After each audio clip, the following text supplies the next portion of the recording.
कहानियों के सफ़र में आज की कहानी अधूरी बहू भाग 2। श्रोताओं, मैं कहानियाँ लिखती हूँ, कहानियाँ सुनाती हूँ, कहानियाँ जिनमें थोड़ी सी मैं शामिल होती हूँ।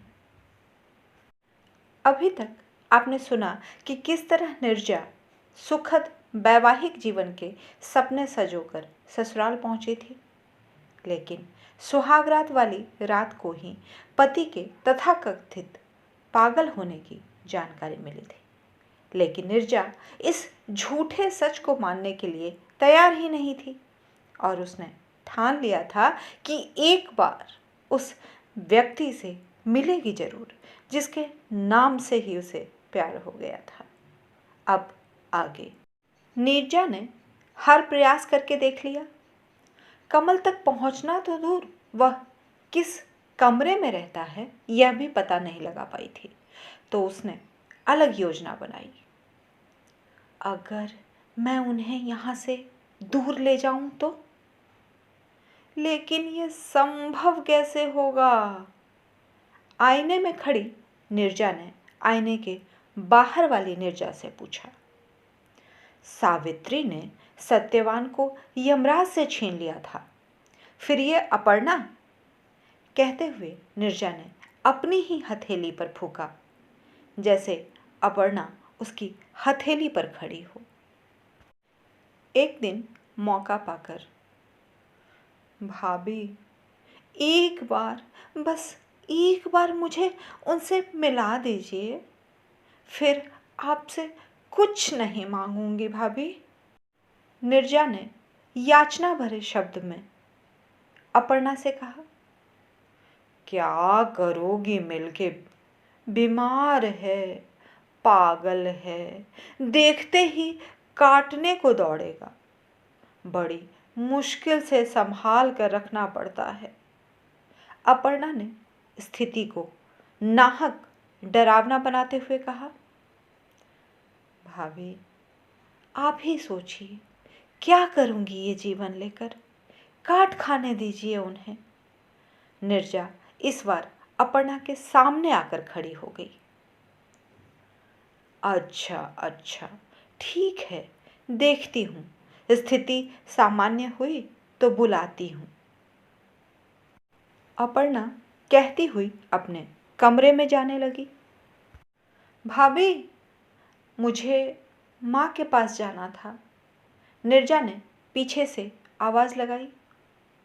ओहो, चली जाओ, इस तरह हमेशा कोई ना कोई मांग लेकर मेरे पास मत आया करो। कहते हुए अपर्णा ने जोर से दरवाजा बंद कर दिया। शाम तक निर्जा अपने घर पहुंच गई। माँ को पहली बार अच्छे कपड़ों में देखा। पिता के किराने की दुकान को बड़े एवं आधुनिक रूप में देखकर अपना बलिदान सार्थक लगने लगा। भाई के कॉलेज की सारी किस्तें भरी जा चुकी थी। वह हॉस्टल में रह रहा था। घर पहले से काफ़ी सजा और सुंदर दिख रहा था। मन में तो ढेर सारी शिकायतें लेकर आई थी, पर जैसे इन सारी बातों ने उसके होठ सिल दिए थे। बेटी के आने पर खूब आवभगत हुई। हाल चाल पूछा गया। बस एक प्रश्न था जो ना माँ पूछ पाई, और अगर पूछ भी लेती तो शायद निर्जा उसका जवाब नहीं दे पाती। लेकिन बेटी से दामाद की बात ना करे यह भी संभव नहीं था। कमल बाबू, माँ के होठ खुले ही थे। माँ कुछ मत पूछो, बस इतना कर दो कि मैं उन्हें यहाँ ला सकूं। बेटा, यह बात तो सच है कि आज घर की जो भी स्थिति है वह सब तुम्हारे त्याग की वजह से है। अब तुम जैसा कहोगी हम वैसा ही करेंगे। यह पिता की आवाज़ थी। तीनों ने सर इकट्ठा करके कुछ निर्णय लिया। वाह, बहुत खूब योजना बनाई है तुमने। हम तुम्हारा साथ पूरा देंगे। बेटा, चिंता मत करो, नीरजा के पिता ने मुस्कुराते हुए कहा। हमने भी खूब स्टेज शो किया है, बड़ी कलाकारी दिखाई है, जलेश्वर तनेजा ने मूंछों पर ताव देते हुए कहा। पता नहीं पापा, अपर्णा भाभी साधारण महिला नहीं है, बाजी पलट न जाए, नीरजा ने आशंका जताई। तू डर मत, कुछ नहीं होगा। नेक इरादे से किया गया कोई भी काम कभी बुरा नहीं होता, माँ ने हृदय से लगाते हुए आत्मीयता जताई। माता पिता ने खुशी खुशी बेटी को विदा किया। अपर्णा अपने ससुराल में मनचाहा राज चलाती थी। अपने मर्जी की मालिकिन, जहाँ चाहती वहाँ जाती थी। अरे अपर्णा, सुना है तुम्हारी छोटी देवरानी बड़ी सुंदर है, श्रावणी ने किटी बॉक्स समेटते हुए अपर्णा से पूछा। खूबसूरत? तुम्हें पता है ना, खूबसूरत वही जो पिया मन भाए, अपर्णा ने कोल्ड ड्रिंक्स का घूंट लेते हुए कहा। और उसके पति पर तो तुम्हारी नज़र कॉलेज टाइम से ही है, किरण ने चुटकी ली। क्या केवल यही वजह है कि तुम कमल को नीरजा से अलग रख रही हो? जोहा ने गंभीरता से पूछा। अरे रे, मैं किटी पार्टी में आई हूं ना कि प्रेस कॉन्फ्रेंस में? तुम लोगों ने तो सवाल पर सवाल की झड़ियां लगा दी है। हाँ, ये सच है कि मैं कॉलेज टाइम में कमल को पसंद करती थी, पर मेरी शादी उसके खुशट भाई से हो गई। पर अब इन बातों का क्या? अपर्णा राज से पर्दा उठाने ही वाली थी कि मेमसाब साहब नीचे गाड़ी में बैठा है, आपको जल्दी से आने को बोला है। सादी वर्दी में खड़े ड्राइवर ने सर झुकाकर सारी बातें कह डाली। अच्छा अच्छा, चलती हूँ, कहते हुए अपर्णा ने फ्रेंड्स से विदा ले ली। इस काली साड़ी में बेहद अच्छी लग रही हो, पति नरेंद्र ने अपर्णा को देखते ही कहा, जबकि शब्द से वास्तविकता का कोई लेना देना न था। गाड़ी चल पड़ी। मेम साहब, आज कोमल बाबू फिर नीरजा नीरजा पुकार रहे थे, ड्राइवर ने डरते डरते जानकारी दी। वैसे तो मौका सही नहीं था, पर ना बताने की स्थिति में और डांट पड़ सकती थी, यही सोचकर ड्राइवर ने अपनी बात बता दी। ओहो, बिना देखे इतना इश्क जाग रहा है, अपर्णा ने चेहरे पर खिसियानी मुस्कान लाते हुए कहा।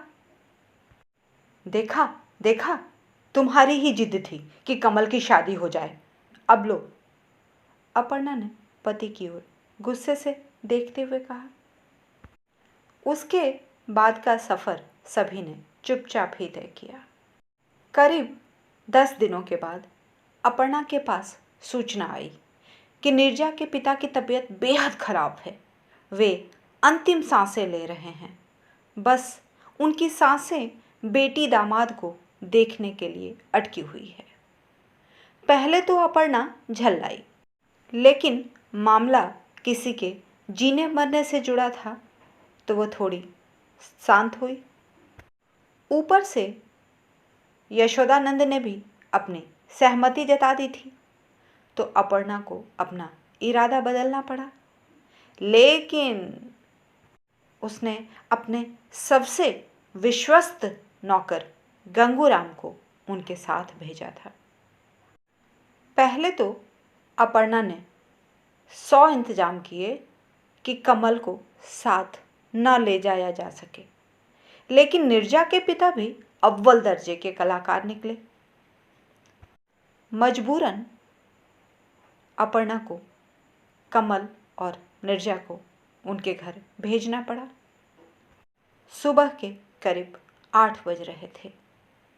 निर्जा कमल के सर को अपने गोद में रखे गाड़ी से जा रही थी। उसे खुशी हो तो रही थी पर अब भी अधूरी थी।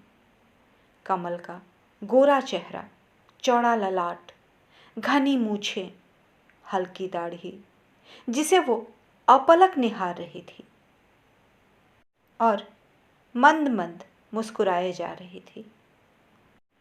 कार की कांच से धूप छन कर कमल के चेहरे पर पड़ने लगी, जिससे कमल के शरीर में थोड़ी सुगबुगाहट हुई। निर्जा की धड़कनें बढ़ने लगी। शायद वो पल आ जाए। कमल की कमल जैसी आंखें खुले, लेकिन उसके पहले ही बगल में बैठे अपर्णा के विश्वस्त गंगूराम ने यह कहकर इंजेक्शन लगा दिया, बाबू साहब का अभी सोए रहना हमारे लिए ठीक है। निर्जा की उम्मीदों पर पानी फिर गया। अब ये जरूरी हो गया कि गंगूराम को दूर किया जाए। एक मन तो यह भी हो गया कि कमल के साथ कहीं भाग जाए, पर कैसे? होश में आने से पहले ही इंजेक्शन दे दिया गया था। गंगू काका, आपकी कोई बेटी है क्या? निर्जा ने पूछा। हाँ, है ना। उदयपुर में वकील की पढ़ाई पढ़ रही है। अपर्णा मैडम उसका पूरा ख्याल रखती हैं। गंगूराम ने मुस्कुराते हुए जवाब दिया। ओह, अच्छा। केवल इतना कहकर निर्जा मुस्कुराकर चुप हो गई। निर्जा के घर पहुंचते ही कमल को एक कमरे में लिटाया गया, जहां गंगूराम पहरेदार के रूप में खड़ा हो गया। निर्जा की मुसीबतें बढ़ती ही जा रही थी, लेकिन निर्जा के इरादे बेहद मजबूत थे। शाम के करीब 4 बज रहे थे। तभी गंगूराम के फ़ोन पर बेटी के तबीयत खराब होने की खबर आई। छोटी मेम साहब, गंगूराम ने हाथ मलते मलते कहा। हाँ, बोलिए गंगू काका। आवाज में चिंता की झलक साफ दिख रही थी। क्यों काका, सब ठीक तो है ना? निर्जा ने भी चिंता व्यक्त किया। नहीं, बेटी की तबीयत अचानक से बिगड़ गई, गंगूराम ने दुखी होते हुए कहा। कोई बात नहीं, आप यहाँ रहिए ना, अपर्णा भाभी चली जाएंगी, निर्जा ने बनावटी अनुरोध किया। नहीं छोटी मैम साहब, आप तो पढ़ी लिखी है ना, मुझे जाने दीजिए ना। कहते हैं शिद्दत से अगर किसी चीज़ को चाहो तो पूरी कायनात उसे मिलाने में जुट जाती है। गंगूराम निर्जा से आदेश लेकर जाने लगा। आराम से जाएं काका। अपर्णा भाभी को फ़ोन करके बताते रहिएगा कि आप कमल बाबू के साथ ही हैं। हाँ हाँ, वो मैं संभाल लूँगा, जाते जाते गंगूराम ने आश्वासन दिया। उसके जाते ही निर्जा और उनके घर वालों ने घरेलू तरीके से कमल को होश में लाने की कोशिश करने लगे, पर कुछ काम नहीं आया। फिर डॉक्टर की मदद ली गई। डॉक्टर साहब ने मरीज का मुआयना किया, फिर दी जाने वाली दवाइयों का मुआयना किया तो माथे पर चिंता की लकीरें आ गई। क्या हुआ डॉक्टर अंकल? निर्जा ने उन्हें चिंतित देख पूछा। बेटी, तुम बहुत नसीब वाली हो कि समय रहते तुम्हें पता चल गया, वरना अनर्थ हो जाता। डॉक्टर साहब ने अपनी बात रखी। क्या हुआ अंकल? कमल तो तुम्हें कभी नसीब नहीं होता, और होता भी तो तुम दोनों कभी माता पिता नहीं बन पाते। डॉक्टर अंकल ने अपनी डॉक्टरी जांच से बताई। क्या क्या कह रहे हैं डॉक्टर साहब? नीरजा के माता पिता ने एक साथ पूछा। मैं नहीं कह रहा, दी जाने वाली दवाइयाँ कह रही हैं कि देने वाले का मकसद बहुत बुरा है। डॉक्टर अंकल, इन्हें होश कब आएगा? नीरजा ने बीच में टोका। अब तक तो आ जाना चाहिए था। तभी नीरजा, कमल के होठ फड़फड़ाए। नीरजा के खुशी का ठिकाना ना था। कुछ एक घंटों बाद स्थिति सामान्य हो गई थी। कमल ने बताया कि अपर्णा और कमल दोनों एक ही कॉलेज में पढ़ते थे। अपर्णा कमल की ओर आकर्षित थी। चूंकि बड़े भैया की शादी पहले होनी चाहिए, इसीलिए पिताजी ने अपर्णा के घर रिश्ता लेकर गए तो अपर्णा ने हामी भर दी थी।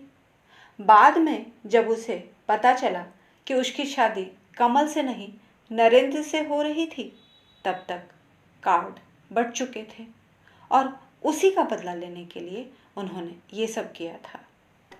नीरजा और कमल को माता पिता ने ढेर सारा आशीर्वाद देकर विदा किया।